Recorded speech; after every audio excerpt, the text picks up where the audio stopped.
नमस्कार दोस्तों, टीचर भी यूट्यूब चैनल में आपका एक बार फिर से बहुत बहुत स्वागत है। शिक्षक एवं शिक्षा जगत की बड़ी खबर पाने के लिए सबसे पहले चैनल को सब्सक्राइब कर ले और बगल के घंटा बजा दे ताकि आपको सबसे पहले वीडियो प्राप्त हो सके। इस वक्त राज्य के लगभग 5 लाख शिक्षकों के लिए सबसे बड़ी खबर आ रही है। अपर मुख्य सचिव के पाठक को लेकर परिषद में पक्ष विपक्ष हुए एक मत। बिहार विधान परिषद में गुरुवार को भी शिक्षा विभाग के एसीएस के पाठक को लेकर हंगामा हुआ।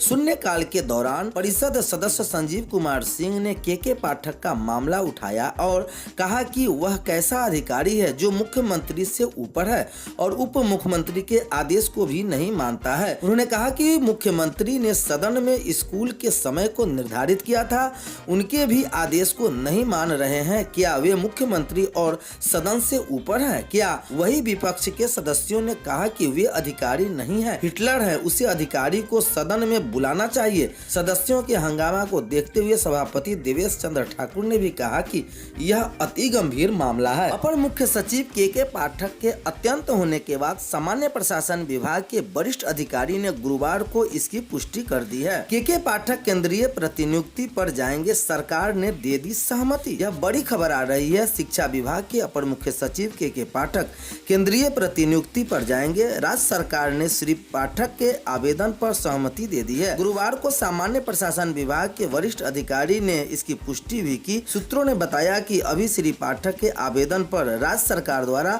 अनापत्ति प्रमाण पत्र दिया गया है। श्री पाठक के केंद्रीय प्रतिनियुक्ति पर जाने को लेकर गुरुवार को अपराह्न से चर्चा जारी रही। के पाठक ने जून 2023 में शिक्षा विभाग की जिम्मेदारी ग्रहण की थी। इसके पूर्व वे उत्पाद एवं मद्य निषेध के अपर मुख्य सचिव के पद पर तैनात रहे थे। शिक्षा विभाग में हालिया अपने कई निर्णयों को लेकर वो चर्चे में बार बार लगे रहे हैं। अगली सबसे बड़ी खबर आ रही है। एमडीएम स्टील थाली की गुणवत्ता जांचेगा IIT। यह बड़ी खबर आ रही है पटना से, जहां निर्देशालय ने पत्र भेजकर किया जांच का आग्रह। जिलों की ओर से चयनित एजेंसी से हुई है आपूर्ति। मध्याह्न भोजन योजना MDM के तहत स्कूलों में आपूर्ति की गई स्टील की थाली की गुणवत्ता की जांच IIT पटना से कराई जाएगी। इसको लेकर मध्याह्न भोजन योजना के निर्देशक मिथिलेश मिश्र ने IIT बिहटा पटना के निर्देशक को पत्र भेजकर आग्रह किया है। IIT की सहमति प्राप्त होने पर इसकी जाँच शुरू होगी। मालूम हो कि स्कूलों में बच्चों के मध्याह्न भोजन खिलाने के लिए स्टील की थाली दी जाती है। चालू वित्तीय वर्ष में जिलों को इस मद में 70 करोड़ रुपए जारी किए गए थे। IIT को भेजे गए पत्र में कहा गया है कि बच्चों के लिए स्टील थाली की आपूर्ति जिला स्तर पर अलग अलग एजेंसियों के द्वारा की गई है। निर्देशालय यह सुनिश्चित करना चाहता है कि थाली का वजन समेत अन्य विशिष्ट मानक के अनुरूप हो। इसको लेकर भी नमूने की जांच कराया जा रहा है।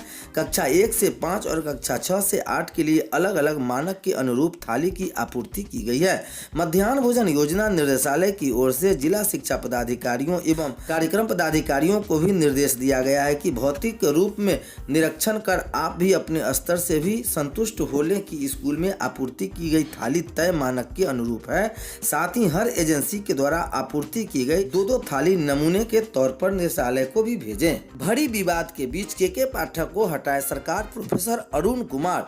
यह बड़ी खबर पटना से आ रही है। गत 28 फरवरी को शिक्षा विभाग के अपर मुख्य सचिव के पाठक द्वारा ट्रेनिंग के बहाने सभी विश्वविद्यालयों के कुलपतियों कुल सचिवों को बुलाने पर कुलाधिपति द्वारा रोक लगाने जाने और विधानमंडल में माननीय शिक्षा मंत्री के 2 दिन पूर्व दिए गए वक्तव्य उपरोक्त बैठक स्थगित की जाएगी के बावजूद शिक्षा विभाग द्वारा कुलपतियों को कुल सचिवों से स्पष्टीकरण पूछा गया।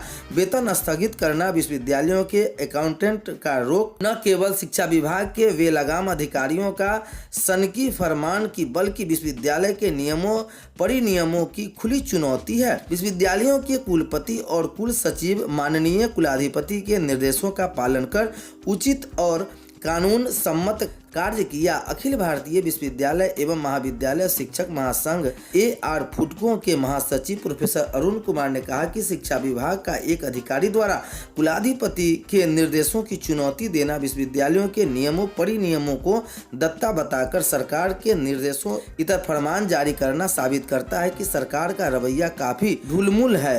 कुछ लोग उनकी सनकी अधिकारी का पीठ थपाते हैं और शिक्षा मंत्री का बयान सदन में कुछ और होता है। ज्ञातव्य है कि के पाठक के अलूल जलूल फरमानों के खिलाफ पूरे राज्य में शिक्षकों कर्मियों में गहरा आक्रोश है। वे आंदोलनरत हैं और अपनी सारी सीमाओं को लांघकर एक अदाना अधिकारी द्वारा कुलपतियों और कुल सचिवों का वेतन रोकना, स्पष्टीकरण मांगना, विश्वविद्यालयों के अकाउंट पर रोक लगाना घोर निंदनीय ही नहीं दंडनीय है। AR फुटको महासचिव प्रोफेसर अरुण कुमार ने कुलाधिपति को धन्यवाद प्रेषित करते हुए सरकार से अपना पक्ष स्पष्ट करने की मांग करते हुए कहा है कि अगर सरकार ऐसे सनकी अधिकारी पर लगाम नहीं लगा सकती है तो उसे मानसिक इलाज के बहाने शिक्षा विभाग से बाहर करे ताकि डबल इंजन की सरकार की लाज बच सके। अगर ऐसा नहीं होता है तो जल्द ही सरकार के खिलाफ बिहार के शिक्षक कर्मचारियों और विश्वविद्यालयों अधिकारियों का संयुक्त आंदोलन प्रारंभ होगा। शिक्षा जगत ठप होगा, इसकी पूरी जिम्मेदारी सरकार की होगी। स्कूल टाइमिंग विवाद पर हंगामा, यह भी खबर आ रही है पटना से, जहां बिहार के सरकारी स्कूल में शिक्षकों के लिए समय सारणी को लेकर बिहार सरकार की भारी फजीहत हो रही है। मुख्यमंत्री नीतीश कुमार के आदेश के बाद भी स्कूलों की टाइमिंग में बदलाव नहीं होने को लेकर विपक्ष ने गुरुवार को विधानसभा में जमकर हंगामा किया। विपक्षी विधायकों ने कहा कि यह लोकतंत्र का अपमान है। मुख्यमंत्री ने सदन में घोषणा की, इसके बाद भी शिक्षा विभाग ने अब तक शिक्षकों की स्कूल टाइमिंग को लेकर पत्र जारी नहीं किया है। स्पीकर ने हंगामा कर रहे विधायकों को शांत कराने की कोशिश की, लेकिन वे नहीं माने और वेल में पहुंच गए। वेल में पहुंचे भाकपा माले और राजद विधायक नारेबाजी करते रहे। विपक्षी आपको चिंता है। विधायकों ने हंगामा के बीच डिप्टी CM सम्राट चौधरी ने कहा कि आपकी जो चिंता है इस पर विचार किया जाएगा। आज ही दोपहर 12:30 बजे मुख्यमंत्री के साथ मीटिंग है। अगर मुख्यमंत्री की बात पर अमल नहीं हुआ तो इसकी समीक्षा होगी और अधिकारियों को इस संबंध में निर्देशित किया जाएगा। विपक्ष के सदस्यों का आरोप था कि स्पीकर उन्हें इस मुद्दे पर बोलने नहीं दे रहे हैं, इसीलिए वे सदन में रहकर क्या करेंगे। सम्राट चौधरी ने स्कूल टाइमिंग विवाद पर कहा कि अगर स्कूल के समय सारणी में बदलाव नहीं हुआ है तो मुख्यमंत्री के साथ इस मामले में बैठक होगी। बुधवार को शिक्षा विभाग की ओर से एक पत्र वायरल हुआ था जिसमें यह कहा गया था कि स्कूलों की समय सारणी में बदलाव हो गया, लेकिन देर शाम शिक्षा विभाग की ओर से कहा गया कि उनकी ओर से ऐसा कोई पत्र जारी नहीं किया गया है।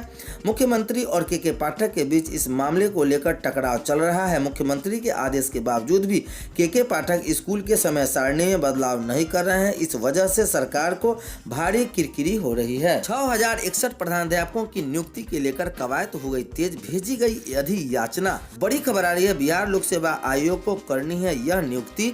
शिक्षा विभाग +2 स्कूलों में प्रधानाध्यापकों की कमी को पूरा करने के लिए रिक्तियां निकाले जा रहे हैं। राज्य के उत्क्रमित और नव स्थापित उच्च माध्यमिक विद्यालयों में प्रधानाध्यापक के 6061 पदों पर सीधी भर्ती के लिए सामान्य प्रशासन विभाग को अधियाचना भेज दी गई है। अधियाचना कोटिबार भेजी गई है और यह नियुक्ति बिहार लोक सेवा आयोग करेगा। सूत्रों के अनुसार सामान्य प्रशासन विभाग की तरफ से यह अधियाचना जल्द ही बिहार लोक सेवा आयोग को भेज दी जाएगी। इसी के आधार पर बिहार लोक सेवा आयोग बहुत जल्द विज्ञापन जारी करेगा। आधिकारिक जानकारी के मुताबिक पटना प्रमंडल में प्रधानाध्यापकों के कुल 765, सारण प्रमंडल के 611